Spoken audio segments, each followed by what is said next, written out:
video. Me like cracking a beer open.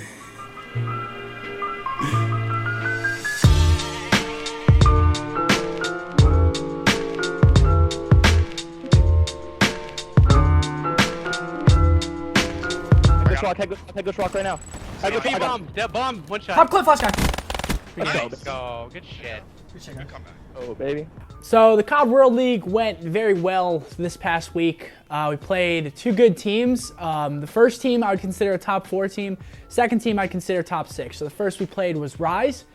I thought this match was going to be a lot closer than it actually was. I thought that they were at least going to take one map off us, and the map that I thought they were going to take was the SND, and it was sort of going towards my prediction because we did go down like 0-4, 0-3 in the SND. Then we came back and won like 6-1 in the back half of the game. So after that, I mean, we had full momentum. We had host the next map in a respawn. They had to host on the first map. So, I mean, going into third map, we pretty much knew that we won already because host is a very big factor, especially whenever, you know, there's two talented teams. It can make a big difference. So 3-0 Rise, I would consider that our hardest match yet. Next, we played LG or Luminosity Gaming. Again, a top 6 team in my opinion. Sort of the same prediction as the Rise match. I thought we were going to 3-0 in the respawn, and then they were going to take the SND. Again, my prediction was like spot on. Besides the SND, we won the hardpoint. Moving on, the hardpoint wasn't close. We hosted that. The hardpoint was not. It was a blowout. No, OpTic Gaming, they don't even need to push this anymore. They could just set up for the next hardpoint, but Formal, he picks up 2. Thing about LG, like we were saying in some previous matches. That's a sight, by the way. Yeah. Oh, God, that's the entire team. That's all 4. He picks up one bridge, one it broken, flies in, gets both players on the opposite side. He's 32 and 21 on a 4 streak, and that 4 streak was the entire team. So you want to know how to break a hard point, you break it by killing everyone on the map. The SND, we went down like 0-4 again. It was like the same thing as the match before. Some crazy plays happen. Does find one player. It's going to be Saints. And Saints turns and burns, shuts down Scumpy in that round. Luminosity go up 5-1. And again, the S&D is the one they got to take. Look at the perks for Saints. He's got every perk in the game right now. He's running 5. He's got perk 1 and perk 3 greed. And they are 1 round away from shutting down OpTic Gaming here. Won like 6 rounds in a row, and then the third map, they had host, and we pretty much just clutched up and had a good map. I mean, it was close, but yeah, 2 3-0s, so a lot better this week than the first week for sure. We had a better week. I wouldn't say that I've seen any improvements from players. I mean, we all sort of do our thing. Like, I consider us the most talented team in Call of Duty, so I expect us to always be on top of our game, and if one player slacks, another player steps up, and you know, that's been the formula since we first formed in AW, obviously with Nadeshot being on the team before Damon, but with the pickup of Damon, it's just like, I don't know, you have 4 of the best players in Call of Duty history. I mean, you sort of expect, you know, that formula to always work. So far it has been. I mean, Matt stepped up his game a lot. I'd say he's the most improved, but that's because at the beginning of the game, he didn't really play the game, and now he plays the game a lot, and now he's back on like that AW formal level. So, I mean, if you were gonna say a player, I'd say him, but other than that, same old stuff, you know. Did you watch the Call of Duty team play this week? I did not. What did they, was it the World League? You guys, well, you guys just fucking win everything, so I know what's gonna happen. Yeah, we won both matches, Will. Exactly. Thanks for supporting, buddy. I already knew that. Yeah, COD team's great. We can always depend on them to be the bedrock of the org, the cornerstone. It's where it all started. It's where it's all gonna end. I made it a goal this year to really focus like a lot of my efforts on YouTube. So for the past 2 or 3 weeks, I've been super active, seen a lot of support on the videos. Thank you guys for coming out, showing love. A lot of Call of Duty videos. I've been back in the COD mood, so it's going good so far. I'm taking baby steps. You know, right now I'm trashing kids in pubs. Next week, might be back on the main stage. I'm bullshitting. I won't be. Hey, Red. Can't die. Yeah, I'm watching car real quick. One shot. Ping 3, there's also a dude. God.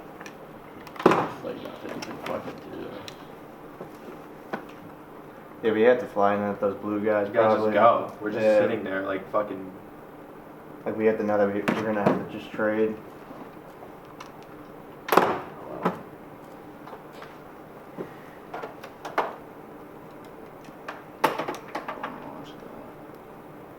We ended up getting top 16 and we lost to CLG, can't be too mad at that. It's the best team in the game right now. So losing to them, you know, it's not like heartbreaking or anything. It still kind of sucks. Losing always does.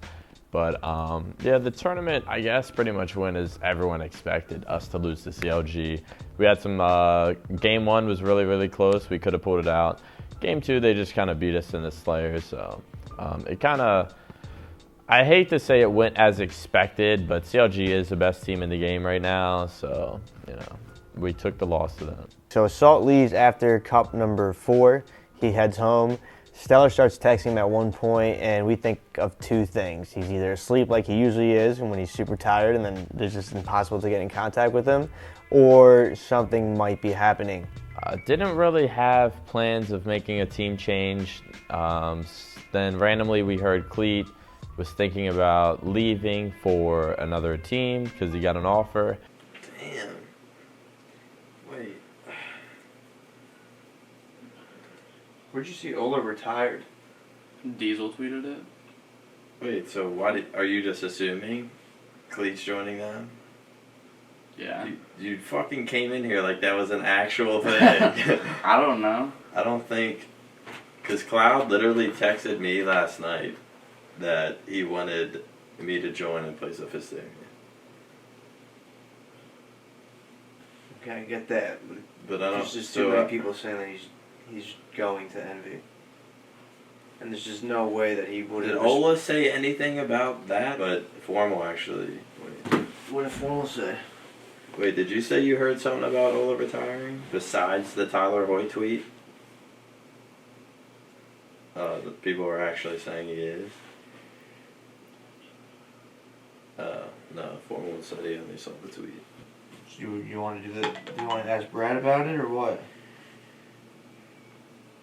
Who's Brad's team? Like, this shit's just confusing. Brad. I thought that was Ola for a second. My mind was about to be fucking Dude, pick me up. I'll 5-shot everybody. Everybody. Bang, bang, bang, bang, bang. It's him, legit. Ace hand. Hunt. Wait, are you guys making a roster move? I mean, we... Lethal left EG to go to CLG. So you think this is going to be like a snowball? Like, this is just going to be a mass, like, mass roster? Like, everybody's just going to start Like, look at Ace. He's streaming right now, but he's just on his phone texting and shit. Oh, dude, he's making moves, you think, dude? Oh, he said that. Probably. Maybe... Or it could be texting his Maybe Cleach joining Aaron's team or something. Maybe they're dropping something. For who? That's what I was thinking earlier. So, I don't remember what day it was. I think it was Thursday. We didn't hear from Cleat all day, and then there were rumors that Envy was asking him to team. And then he reached out to us at 2 in the morning and said that he got an offer and he's undecided yet. We want the team with Brad, but I don't think he'll join us. Has he ever talked to you about joining us? I asked Brad earlier, and then he was just like, why do you guys want to drop Cleat? It's like he just wants to find out all this information and then be like, no, I'm sticking with my team. Like, if he was actually interested, he'd like kind of take it serious, but he doesn't. This is the new Halo squad. What up? This is the new Halo squad. Oh, damn it, I took the wrong song. Colonel wishes. He said spectator mode. Finally get my chance. Really did want... I think I'm ready for it. You did get 4th once, right? I think I'm ready for it. 4th once, 5th once, 7th twice. You got 7 twice? Yep. So you're above mediocre? Yep. That's not bad. You weren't bad, man. You weren't bad, man. You just baited your teammates a little bit sometimes, but... Yeah, whatever. I got shit on for the 4th place. That was for you guys to get top 6? Yep. Yeah. Frosty joining OpTic in place of Maniac. Maniac joining with APG, Formal, and Lethal. Over to the EG. The greatest predictions I've heard. What the fuck?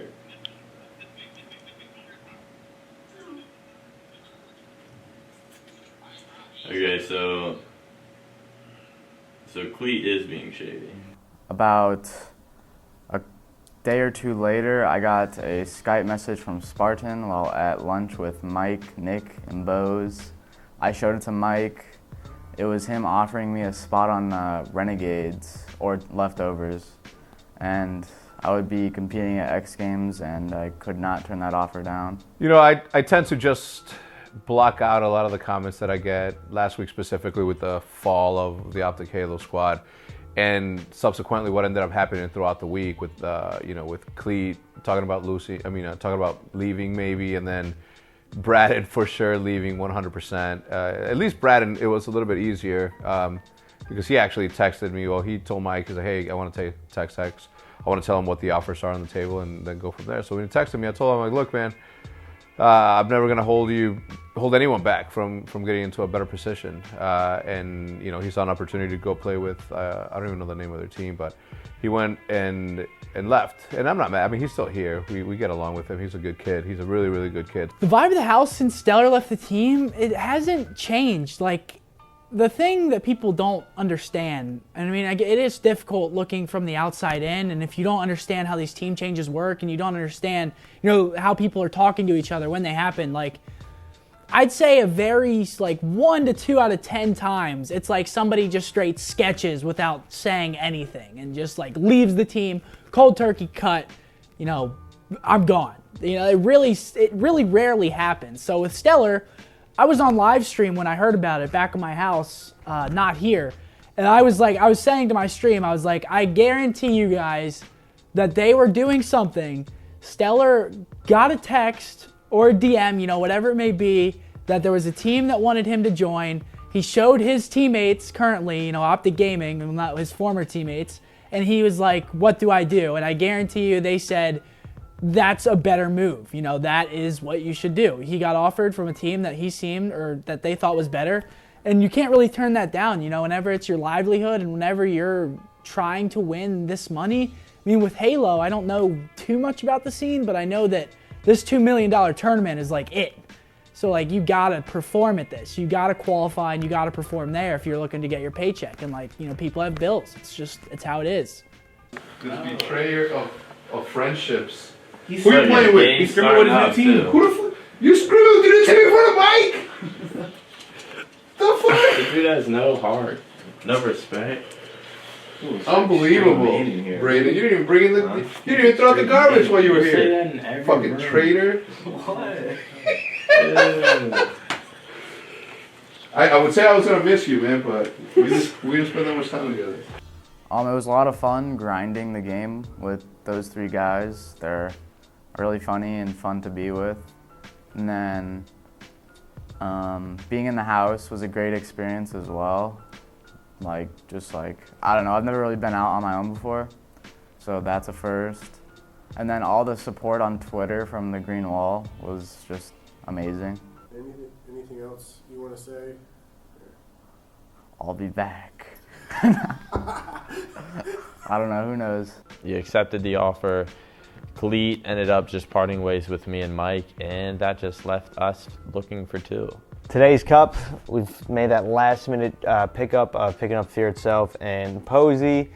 We get on, it was pretty much I only had 3 hours of sleep. I literally woke up and then was going back and forth on my computer because Posey at first was like, yeah, I'll do it. And then he said, nah, never mind. So then I had to remove him and put somebody else on it, which was a player named Lifestyle.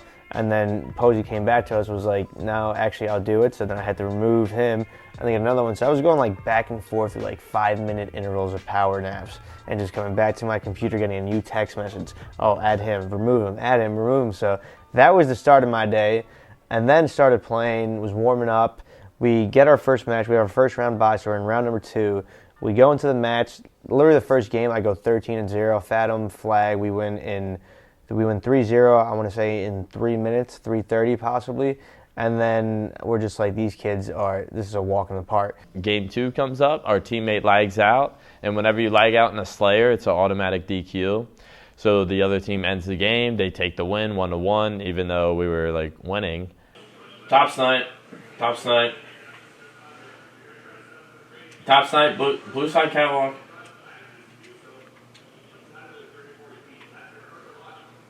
I think it's forfeit, but just play. Red snipe.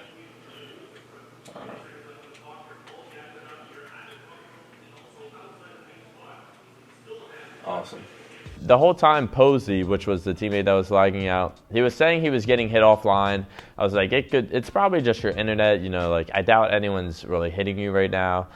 And then game 3 starts up, everything's perfectly fine. We gain the lead, we're up like 40-0 in a stronghold game. So it made no sense. Team was known for possibly hitting people. One of my good friends, Captain Anarchy, said that he was also host booted by them, I guess in Cup 1 or something like that. And then last week, I think we played them, and people tweeted us saying, watch out, it gets kind of laggy. So we believe we got host booted. I'm pretty sure we got host booted. I've been playing against Posey for a while. I've never seen him lag out like he did like that, just period. So we ended up getting host booted and having to forfeit both games. Great tournament. They won that.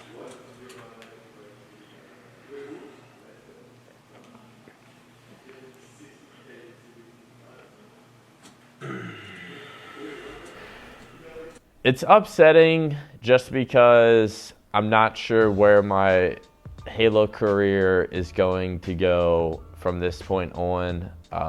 You know, not sure if we're going to be staying with those two. Not sure if any of us are going to be staying together. You know, I really don't know what's going to happen. Attitude right now is I need to, I guess, know what Nick wants to do. Don't know if he wants to continue playing or not continue playing.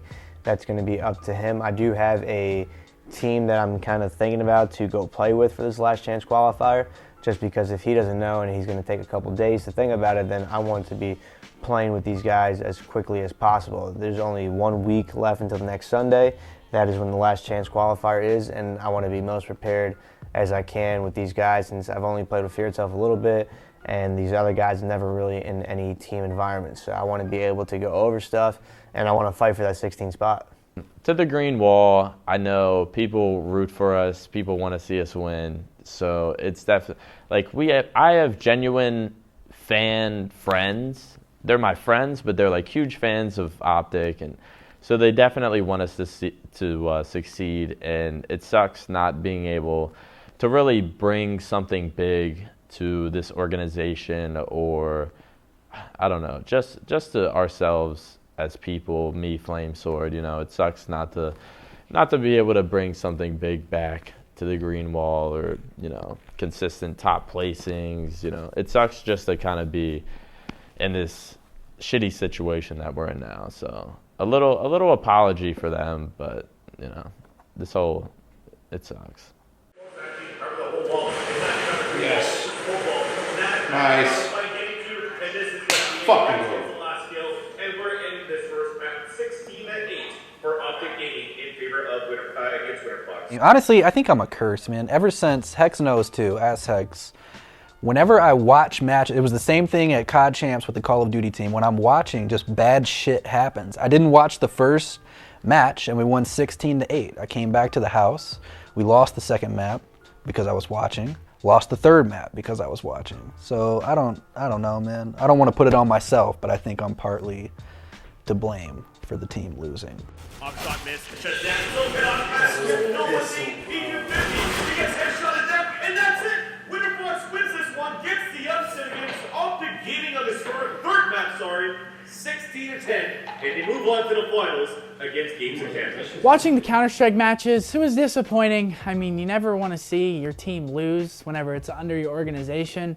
The maps were close. I mean, the most disappointing part is that they were the favored to win. You know, it's like my team going somewhere and we lose to a team that we're not supposed to lose to. You know, it's just, it sucks to see. And I mean, the vibe of the house has been like, we've all been a little bit down. I mean, it's just tough. You know, we wanted stickers. We wanted to see our team in a major event. But I mean, just like Hector said, you know, there's always bumps in the road, especially whenever you're just getting into a new esport. Like, you know, it's hard to just join an esport, have the best team ever, and just win everything. You know, like it doesn't happen like that. So there's always building blocks, and there's always going to be bumps in the road, but you sort of just have to go with it. And like he said, let things work themselves out internally. Let the players make the decisions. You know, if they think that someone's slacking, you know, have them drop someone and stuff like that. You know, like it's always, the players always usually have the best judgment of about that kind of stuff. So you sort of just got to let it happen and let them try to work things out the best they can. But yeah, it's been a little depressing, but it happens. It's difficult to explain my feelings regarding that, right? Because if I wouldn't have picked up a Counter-Strike team and then FaZe announced the G2 pickup, then it would have been like, oh, Hex is sitting on his ass, not picking up a team. I tried. We tried to go, as you guys know, the European way, and then decided, let's just make do with what we got, and the team that we have now, which I still believe, has a hope of becoming and changing and turning everything around by the end of the year. I'm happy with that team, right? And it's hard for me to say that out loud right now because there's going to be a lot of cynics out there that are going to say, like, how can you be happy with that team, right? But they want to understand. Am I happy about their placing? Absolutely not, right? Like, they should have won last week. They were the favorites to win last week. They lost. They were the favorites to win this weekend. They lost. It's not easy for me. It's happening to me, right? It's happening to the fans as well. But it's like it's really, really happening to me. I'm the one that's spending the money, investing in this team, and getting stickers was going to help a little bit with that. And at the end of the day, like I always said, I'm here for the long run. I'm not gonna let a little bump on the road determine where I'm gonna end up. I know where I want to be, and I know that I'm gonna be there. It's just a matter of figuring out the kinks of this team, and maybe that takes time. Maybe it happens, maybe it doesn't. But at the end of the day, it's gonna be up to me to one, suffer the consequences of making the decision that I made, or reap the benefits of making the decision that I made.